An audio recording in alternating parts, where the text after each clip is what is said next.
Hello mga beshies! Welcome na naman dito sa aking YouTube channel, and today's vlog, i-share ko lang sa inyo yung isang pautangan online na kung saan pwedeng makahiram hanggang 20,000 pesos gamit lamang ang isang valid government ID. Maaring ang iba sa inyo ay naghahanap ng pwedeng mahiraman dahil kulang sa budget para sa pambili sa mga gagamitin ng inyong anak or gagamitin ni Bunso dahil nga po malapit na talaga ang pasukan, di ba, lalong-lalo sa elementary at sa high school nga or sa junior and senior high, talagang malapit ng pasukan. At eto na nga, i-share ko lang sa inyo at nasa sa inyo pa rin kung gusto niyo yung subukan na utangan ito.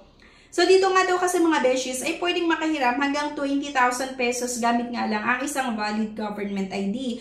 At pwedeng maaprubahan ang inyong loan application sa loob lamang ng 5 hanggang 15 minutes. Okay, so once nag-apply ka, ay pwede mong malaman ang status nga ng inyong loan application within 5 to 15 minutes lang. At kung sakali na naaprubahan nga ang inyong loan application, dinidisburse po nila agad-agad yung loan proceeds sa kung ano yung napili mo, kung saan mga ito matatanggap. So yun nga po mga beshies, if in case meron sa inyo yung nagtatanong kung ano nga ba.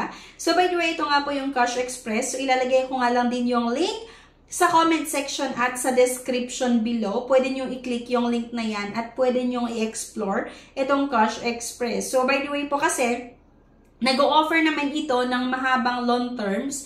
Kaya lang kasi pag mahaba yung loan terms, medyo mataas talaga yung interest and yung processing fees. Pero kapag short term lang or ilang araw lang binabayaran mo, ay ganun lang din naman. Hindi rin naman ganun sobrang kataas yung interest and processing fees. Pero yun nga po, disclaimer, hindi po ako binayaran ng loan app na ito para i-endorse sa inyo. Nasa sa inyo pa rin yan. Option nyo pa rin. So, sineshare ko lang po ito kasi may mga nagtatry naman. And actually, before, nagkaroon kasi ito dati ng promo na kung saan merong 0% interest kapag bayaran mo within 7 days yung utang mo. So, kung sakali meron kayong experience dito kay Cash Express, sana ilagay nyo din po sa comment section kung ano yung mga naranasan nyo, especially nga doon sa mga nakautang talaga dito, kung meron kayong, or kung na-offeran kayo ng long terms, or mahabang payment terms, or short term lang. Kasi may mga iba naman talaga na nag-try dito na na-offeran ng ilang buwan, like 3 months, like 9 months na loan terms. Yun nga lang talaga, pagdating sa fees and interest nga ay medyo mataas.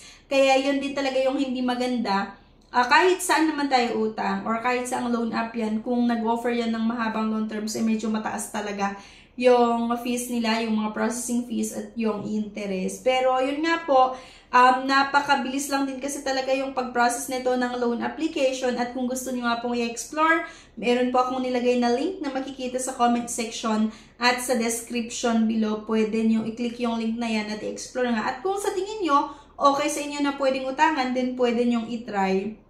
Pero kung hindi, or kung hindi naman talaga natin kailangan ng pera, huwag nyo na lang subukan para diba, wala pa kayong mag-isipin na babayaran, kasama pa yung mga interest at yung mga processing fees. And yun nga lang kasi, pwede lang natin i-consider itong Cash Express kung talagang kailangan natin ng extra cash para nga po sa mga pang-emergency na pangangailangan. Pero hindi ko nga kayo in-encourage talaga na umutang, di ba?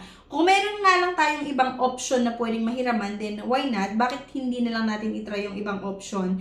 And yun nga po, bali sineshare ko lang naman itong Cash Express kasi marami din talaga yung mga nakautang dito. Yun nga lang, pagdating sa interest and processing fees, medyo mataas lang din talaga. Pero kasi yung pag-process nila ng loan application ay napakabilis. I mean, maasahan mo kung kailangan mo talaga yung pera, di ba? Pero ayun nga po, nasa sa inyo pa rin yan. Option nyo nga kung gusto nyo pa rin subukan ito or hindi. So, bali, share ko nga lang ito sa inyo. So, yun lang mga beshies. And yun nga po, kay Cash Express, pwede na nga daw pong makahiram hanggang 20,000 pesos, 10,000 pesos kapag first time mo na umutang. Pero kapag reloaner ka na, pwede hanggang 20,000 pesos. At ayun nga po, isang valid ID lang yung requirements. Pwede nang makapag-apply dito. At pwedeng maaprubahan yung loan application within 5 to 15 minutes lang. Ayun, magkakaroon na ng status. It's either approve or decline. Then, halimbawa na aprubahan, ay pinapadala din po nila agad or dinidisburse din po nila agad yung pera na naprubahan sa kung ano yung pinili mo. It's either e-wallets or via bank. So, yun lang mga beshies. Anyway, thank you for watching. Please don't forget to click the subscribe button. Sana i-like nyo din yung video at huwag nyo kalimutan i-share. Thank you guys at see you on my next vlog. Bye-bye!